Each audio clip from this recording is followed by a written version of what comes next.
Right then, so this video will be talking, I'd said it was going to be Aquinas and the death penalty. It's actually going to be John Paul II, specifically on the death penalty. Now, the death penalty, this is an interesting one because we actually have some conflicting positive law in telling us what may be done here, because the Old Testament kind of makes it clear that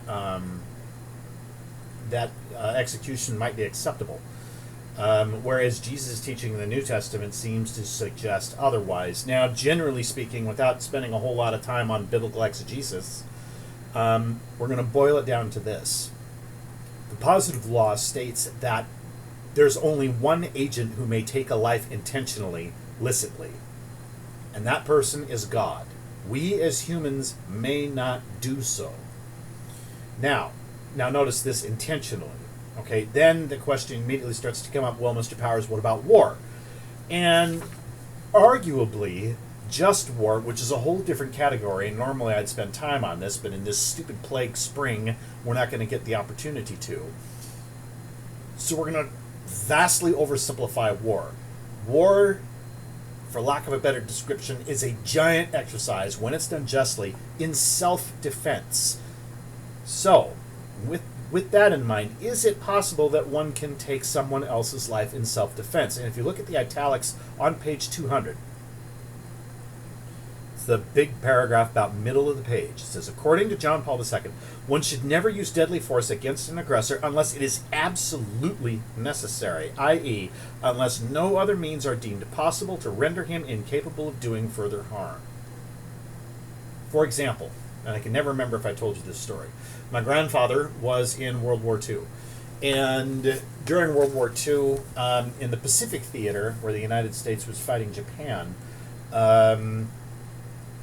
the strategy was to, with lack of a better description, is island hop. The Japanese were in possession of a whole bunch of islands in the Western Pacific, and the United States strategy was to establish a beachhead on one island, eventually overrun the island, overcome the Japanese soldiers, secure the island for the Allies, specifically the United States, then you move on to the next island. My grandfather was involved in this particular battle, and in one instance, there was a battle that his unit was involved in, and he and another Japanese soldier got isolated from the rest of the battle. They exhausted their ammunition, and the battle between the two of them descended into a knife fight. Obviously, my grandfather won, and my grandfather ended up taking the life of his Japanese opponent. And my grandfather did not talk about this a whole lot, but when he did, he said that bothered him for the rest of his life. He had a drinking problem, not uncommon for war veterans. But he did state that he wished there'd been another way to resolve the situation. He wasn't specifically trying to take the Japanese soldier's life. He was trying to defend himself, but he recognized that if he was going to defend himself, he had to hurt the Japanese soldier, and in so doing ended up taking his life. In this circumstance, it could be said that the taking of the life is acceptable, in particular since my grandfather's intention wasn't specifically to kill him, so much as it was to stop him, and the distinction is important. So, with that in mind, that serves as a precursor, Scripture telling us there are certain circumstances where a life might be taken. That's not specifically natural law. But then it goes on to talk about, how does this talk about the death penalty? Go on to the bottom of page 200. According to the Pope, the death penalty should be evaluated in view of this principle formulated above. One should never use deadly force against an aggressor unless it is absolutely necessary. Again, unless there are no other means are deemed possible to render him incapable of further harm. So, is the death penalty okay? I want you to picture a state where a murderer has been captured. And when I say state, I mean like a nation state.